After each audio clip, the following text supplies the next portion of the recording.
mbokki Sénégal asalaamaaleykum ñoo ngi dellu si ci kàddu yu gàtt am nañu sekk ak yéen ci waxtaan te muy waxtaan goo xam ne gu war la li tax mu war ñaar la lu ci njëkk mooy dañoo nekk ci mbir moo xam ne ñépp xam nañ ni mbirum askan wi yépp la dossier bi nga xam ne lëmbee na Sénégal depuis ñaari at ñépp xam nañ ni dossier Sénégal yépp la li ko gën a firndeel mooy buñ ci defee convocation bu gën a ndaw ci convocation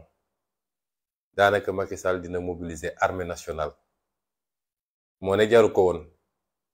ndax buñ ma convoqué it damay génn sama kër dem wuyu ji déglu ñibbisiwaat ndax li ma leen yàgg wax rek bu dee dossier bi kese gisuma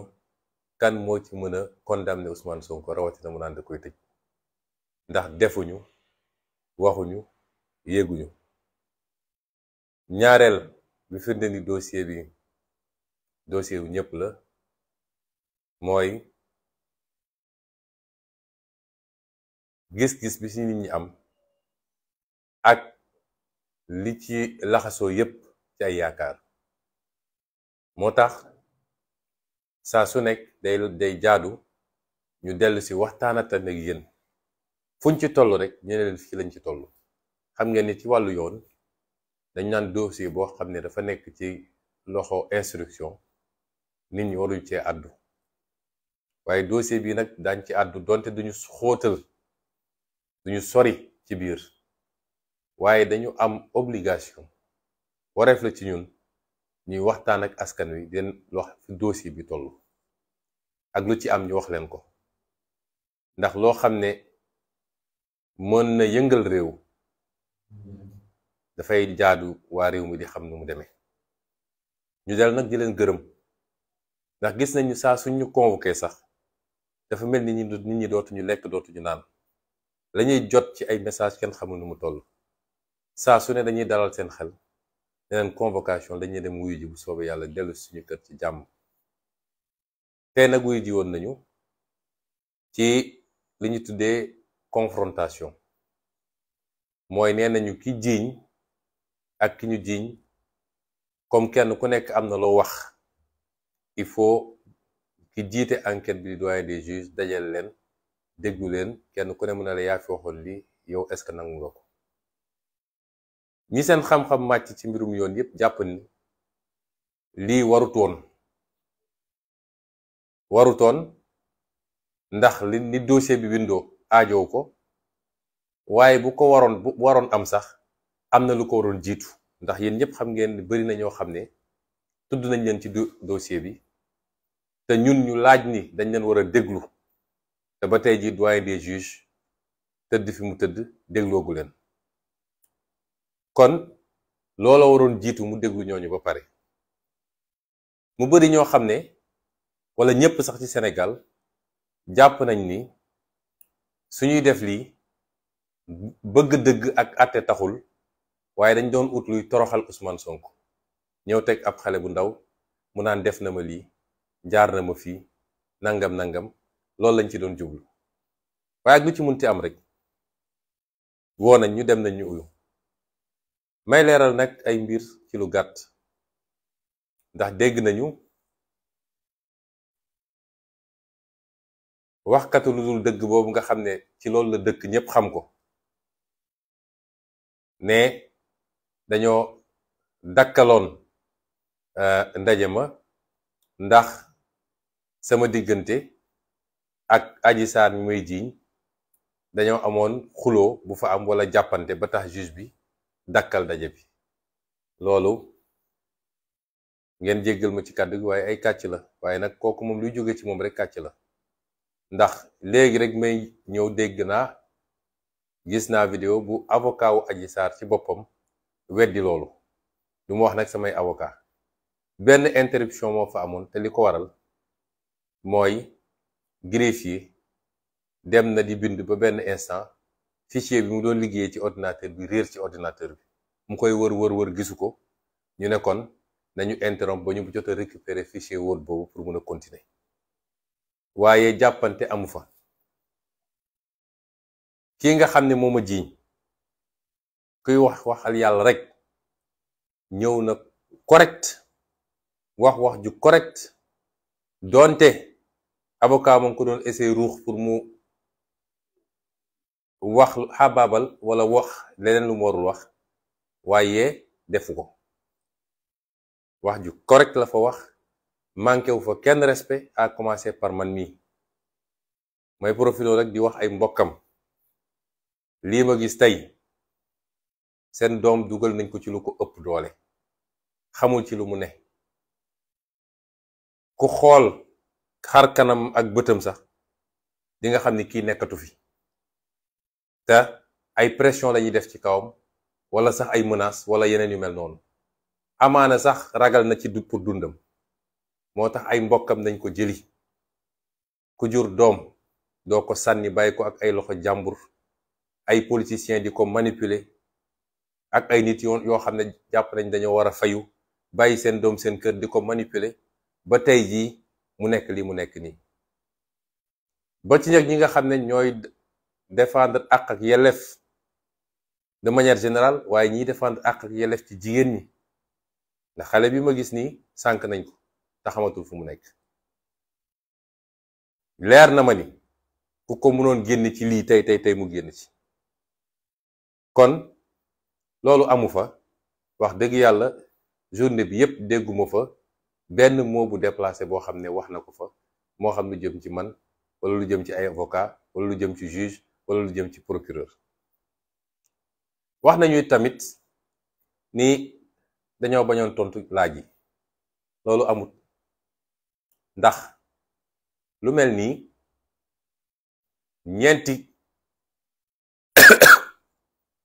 ñeenti kilifa ci biir ñoo am sañ-sañu laaj. bi ci ëpp solo mooy doyen des juges, ndax moom moo yor enquête bi, mooy convoqué. bu paree jox procureur mu laaj ki ko fa toogal di substitut procureur. kooku bu paree daa di jox avocat partie civile yi ñu laaj, ñu doog a jox avocat défense ñu laaj. ki nga xam ne nag mooy ndeyu mbill gi muy doyen des juges, lam fa laaj yépp tontu naa ko. donte amoon naa sañ-sañ bañ koo tontu ni ma ko defee ak ñeneen, ndax damay fàttali ni moom laata ñu koy jox dossier bi dafa jëloon position daa di bind ci benn page Facebook am benn texte boo xam ne ab mbokkam bu nekk France bokk APR moo ko bindoon di ma attaqué ba tuumaal ma ci mbir mi. xam nga juge dafa am obligation de réserve. juge warul waxee n'importe comment, rawati nag dossier boo xam ne yow yaa nga Ziguinchor di fa juge d'instruction. dossier bi tàkk na, réew mi di wax, nga dem di publier sa page Facebook loo xam ne day charger Ousmane Sonko. est-ce que kooku xel mun naa nangu tey? te li may wax nii waxuma ko par rapport ak jëmmam moom, ndax li ma dégg ci moom yépp dafa mus a góorgóorlu nekk juge boo xam ne day góorgóorlu ci jubal.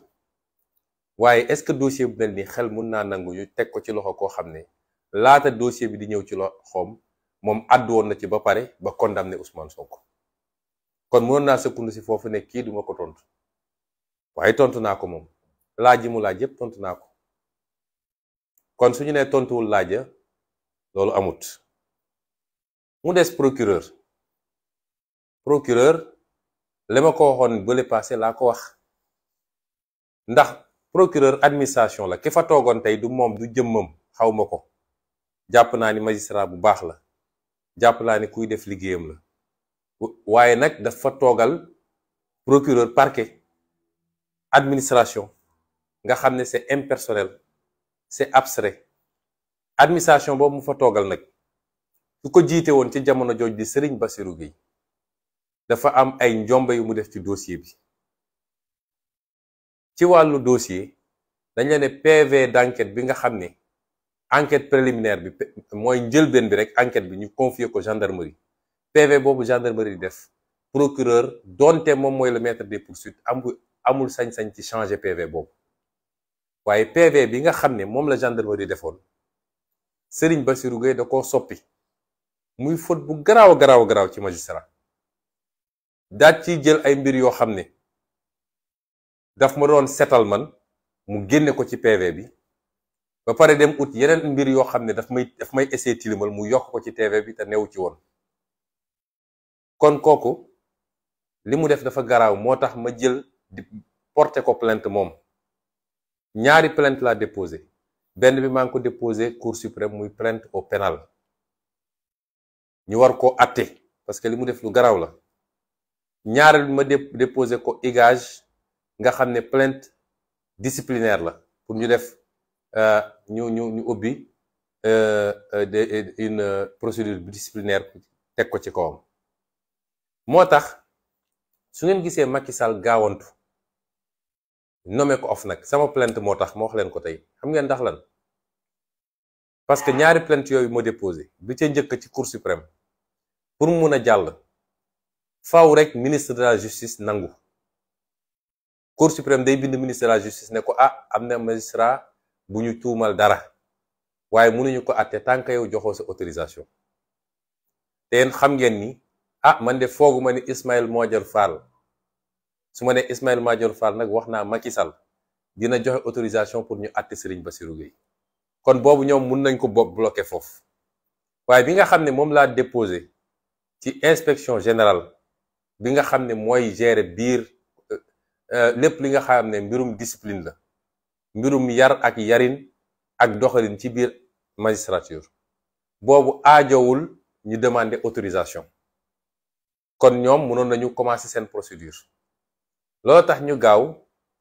génne ko ci hiérarchie judiciaire parce que fañ ko nommé woon fa ñu ne woon foofu lañ ko nommé woon muy Thiès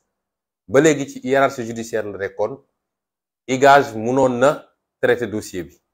waaye buñ ko roccee foofu yóbbu ko OFNAC dañ koo génne ci hiérarchie judiciaire ba nga xam ne tey IGAJ su ko bëggoon a woo sax mënatu ko woo parce que il est en détachement wala en disponibilité nekkatul ci hiérarchie judiciaire bi. loolu tax ñu Macky Sall gaawantu rocce ko foofu. ñii muy nommé ñëpp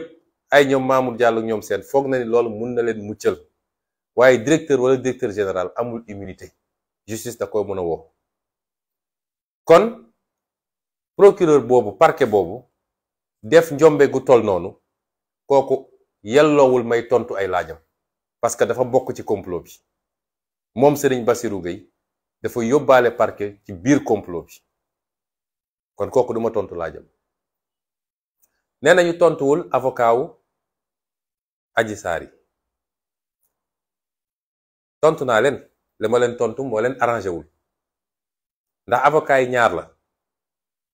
li wax ji bëri yépp ñaar lañu ka ca njëkk di maître Kane Abdou Dialy Kane dafa ñëw laaj ma bi mu laajee premier laajam dama ko génneel benn article boo xam ne moom moo defoon interview mars 2021 bi affaire bi di doog a fël wala février 2021 daa di wax ni ñun am nañu preuve yépp ci li ñuy jiin Sonko ñoo ngi xaar ba juge wooñu moo ko wax ma génneel ko article bi teg ne ko waa yow sëñ bi koo xam ne dajale nga preuve yépp looy laajati yow kay yaa war a teg preuve yi sur la table ñu avancé nee nga yow am nga preuve yépp ni li ñu jiiñ Ousmane Sonko moo ko def ba pare nga ñëw fii bëgg ma naan danga may poser ay question du ma tontu sa question da ngay njëkk a teg say preuve sur la table boo tegee say preuve sur la table ba pare man dinaa la tontu mu ne dëcc di ma xool ma ne ko kon yow rombal. ñaareel avocat bi mooy maître El Hadj Diouf bi mu commencé ne dafay laaj dama ko tontu lu gàtt te soxor taxul ma def ko fayantu taxul ma def ko mais dafa am lu xel mun a nangu ak lu xel mënul nangu. dama ko génneel décision arrêt bi nga xam ne cour d'appel de Paris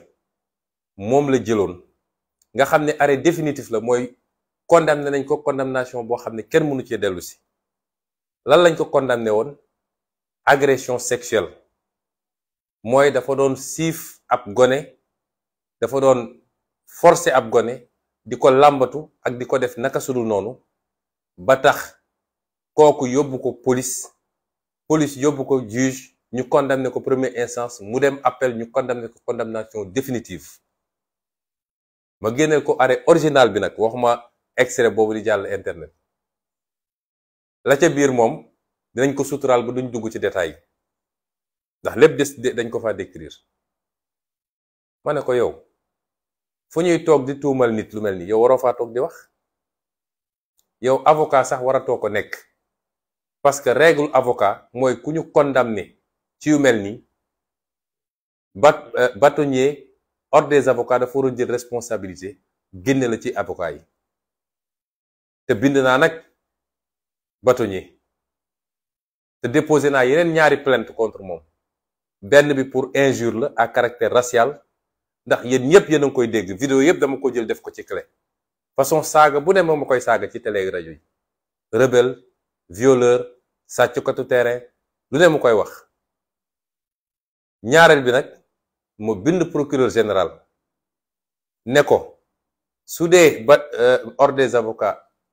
tirewul les conséquences yi nga xam ne moo am ci arrêt boobu nga xam ne c'est un arrêt définitif, yow yoon may na la nga entamer procédure boobu. may woo nag ordre des avocats parce que seen dignité ordre la, dafa am loo xam ne texte yi suñ ko bindee rek dafa am lu tax ñu bind ko. ma ne ko kon yow du ma toog fii di tontu say laaj, delloo naa la ci say mbir. wax ja jeex foofu it. ñeenteel bi nag muy samay avocat laaj nañ ma tontu. kon ñi ma war a tontu naa leen te la ñu laaj yépp tontu naa ko. kon bu kenn ne Ousmane Sonko dafa dem foofu tontuwul, ndax dañuy bëgg a renvoyer dos à dos naan Ousmane Sonko tontuwul ki ko jiñ tontuwul. déedéet, man amoon naa sañ-sañ man mi ñu jiñ dugg ci bureau juge ñu laaj ma ne duma tontu. j'ai le droit de garder le silence. am naa sañ-sañ bi moo ne tontu naa. waaye gis nga ki jiiñ amul droit dugg ñu laaj ko mu ne duma tontu. lu toll ni jiiñ nga ne def na ma ñu laaj la nga ne doo tontu, loolu jeexal na wax ji. juge d'instruction bu doon am na tuuti cohérence dossier bi tey la koy tëj. jiiñ nit nekk ci télé yi, nekk ci rajo yi, nekk ci live yi ne am naa ay preuve, am naa lii, am naa laa, ba ñu ne la bés ñëw na woo nañ na nga toog mu toog, ñu ne la dañ lay laaj nga ne duma tontu. te bi muy ñëw it ñëwuloon ak yéene bañ a tontu de, waaye question yi xaw a métti nag. ndax bi ñu paree rek première question bu ñu posé, premier avocat bi posé question ci samay avocat maître Bamba Cissé la. bi mu ko laajee première question bi làkk ko ci nasaraan, làkk ko ci tubaab, mu ne man dégguma tubaab. day ne ko mbir maa ngi commencé neex. yow yaa bind plainte, nee nga yaa bind plainte boo xam ne tubaab yu xóota xóot nga ci bind. maître Ndoumbe ne ko ndax jàng nga droit, ndax kuy bind plainte bay citer ay article code pénal di ko décrire, ñu ñëw poser la question ci tubaab nga ne dégguma tubaab. loolu day na waar. ñu laajaat ko beneen laaj mu tontu bu évasif.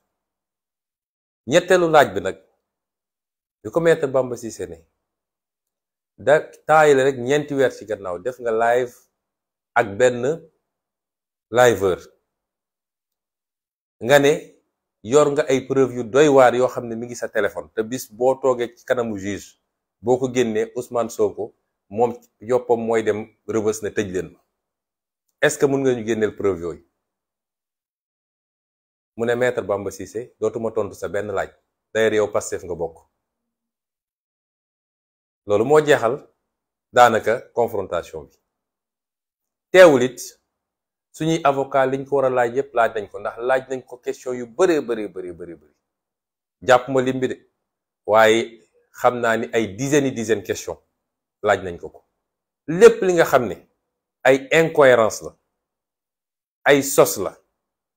ngeen jéggal ma ay fen la, ay wax lu dul dëgg, nga xam ne boo ko nattee ci bii déclaration génne ko ci déclaration bale mu waroo, bi ci gën a gàtt mooy ëmb gi Sénégal yëpp di xaar boobu ba léegi. comme ëmb dafa xew léegi ëmb gi Sénégal di xaar boobu ba léegi te kenn gisagul ñu ne mucc na laaj nañ ko fa laaj yu baree bari mu lànk te du tontu benn ci laaj yooyu. wax dëgg yàlla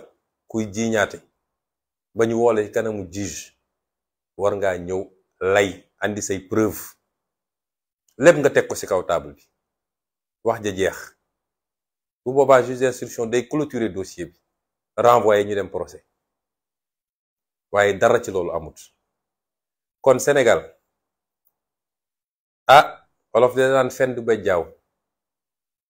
wax ji bari na lool ñaari at ñuy dégg lu ne ñaari at xaste bi bari na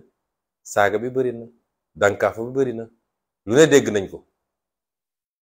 waaye ñu feddali leen ni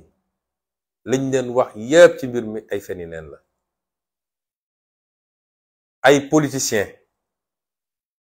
ay nit yoo xam ne dañoo jàpp ni bëgg nañu falu ay nit yoo xam ne 3e mandat moo leen tere nelaw ay nit yoo xam ne nguuru jaral na leen jaay seen doom ñoo dem jàpp ab xale bu ndaw manipuler ko profiter ci condition sociale am dugal ko ci loo xam ne xajul ci boppam sànk ko lor ko mbir mi nag mujj wëlbati ko ci ñoom. may dellu di gërëm askanu Sénégal ndax mars 2021 la ñu bëggoon bu amoon mooy fexe ba teg loxo ci Ousmane Sonko bu dugal ko rëbës kon lii lépp duñ ko fi am tey kon duñu dox ba dëgg di feeñ ñu leen di dellu gërëm bu baax a baax a baax di leen wax nag ni ñi ne ci gannaaw mbir mi ñoo ne ci gannaaw mbir yi ngeen di dégg yépp ci musiba yi am ci réew mi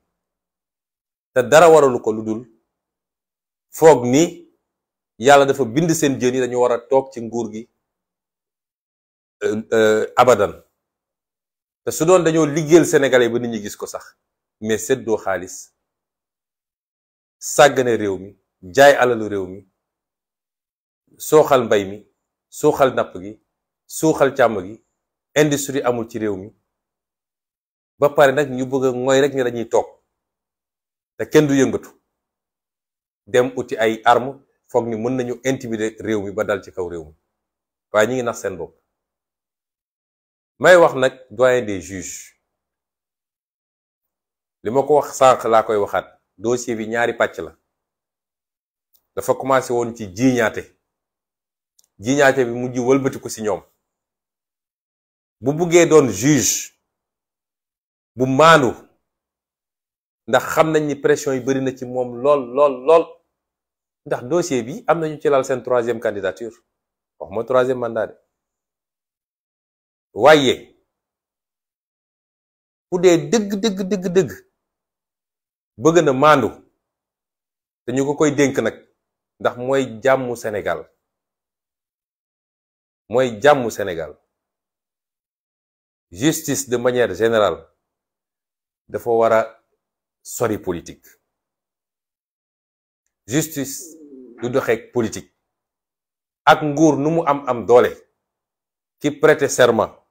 danga waat ci kanamu sa borom kon suñ la joxee dossier atte ko ngir yàlla kese te bu ci seet dara te bu ragal lenn nag gannaaw yàlla ndax ñi lay menacer naan la état dafa am doole dinañ dal sa kaw gis nga disparition Masamba gis nga disparition Mademba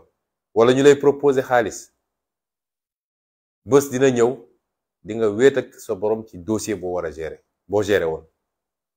moo tax liñ koy ñaan dossier suñ koy gérer dañ koy gérer à charge et à décharge li ma ko wax léegi ci sama kàddu gu mujje dañ maa tuumal te ñi may tuumal andiwuñu benn preuve ba tey ji benn preuve andiwuñu ko ma ne ko dossier bi nga yor amoo ci benn preuve bu dee nag sama deret bi rek ngeen yaakaar ay nit di complot ma dem di leen jox sama deret gëm naa ni sotteegu leen te yow mi jiiñ muy ci charia muy ci droit canonique mooy athée catholique muy ci droit bi ñuy jàngale ñun fii droit moderne wala temporel yow mi jiiñ yaa war a ñëw prouver waaye doo jiñ nit ba pare ne ko kaay prouver li ma la wax ndax dëgg la wala du dëgg. moo tax ñu wax ko ni amul benn preuve boo xam ne teg nañ ko muy benn. ñaareel bi seede yi am yépp ci ñi nga xam ne nekkoon nañu ci environnement bi ci bërëb bi seede yépp daf maa setal. amul benn seede boo xam ne dal na sama kaw wala dëggal na li sama plaignante di wax. seede yépp dañu weddi. ma ne ko ñetteel bi mooy man mii nga xam ne nag maa jiiñaate ne leen complot la damaa teg sa loxo lu weex tal. lan laa teg sa loxo damaa teg sa loxo rapport interne de la gendarmerie munoo am lu gën loolu ci preuve. keroog dama ko junjoon citer ko ci ay passage tey laa ko teg ci loxoom versé ko ci dossier bi. Sénégal yépp xam ne nag ci dossier ba rapport interne de la gendarmerie ci ñetti pàccam yi muy résumé bi muy procès verbal bi ak déclaration yi dugal naa ko ci dossier bi tey. ma ne ko damaa teg sa loxo loo xam ne bi ma ko génnee ba léegi panique moo am au sommet de l'État. ñuy traquer ay nit di wër di jàpp ay journalistes yëfu ñàkk fayda bu ne ñu koy def. ma teg ko sa loxo man li may jiiñee dama andi ay preuve. ma ne ko ñaareel bi ñi témoigner ñëpp dañoo témoigner ni complot la ba pare ne la Mamour Diallo mi ngi ci complot bi maître Gabi Sow mi ngi ci complot bi daal lay tudd avocat bi ñuy tuddee Dior Diagne am nañu ko tudd ci biir lépp mi ngi fii ci sa dossier bi ay PV la ay PV d'audition la ñu tudd leen. bi ci mujjee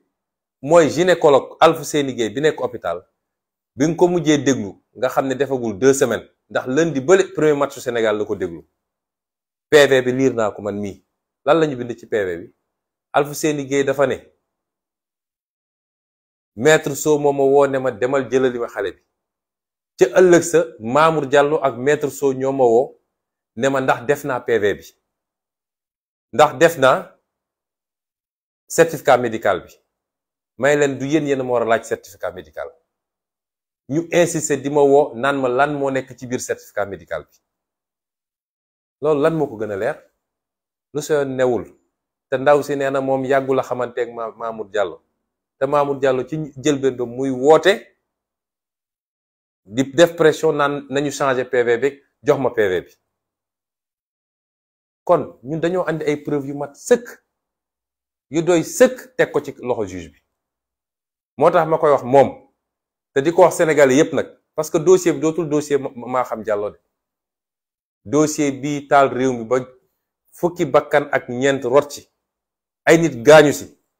yàlla xam ndax ba léegi sax ay bakkan newuñ ci di ci rot duñu nangu ñu gérer ko n'importe comment. moo tax ma ne ko munoo tëj dossier bi lu dul woo nga Mamour Diallo déglu ko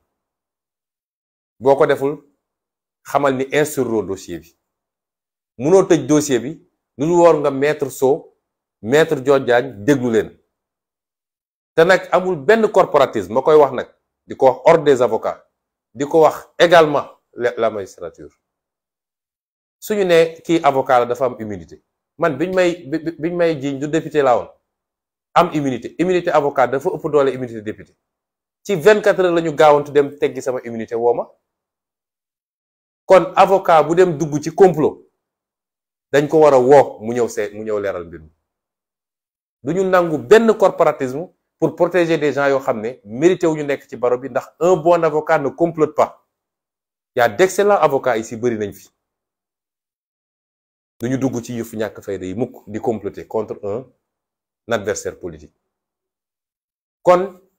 moo wax ko ni moom munoo tëj dossier bi boo ko defee instruire dossier bi boo defee noonu dangaa bokk ci complot bi yow sa bopp.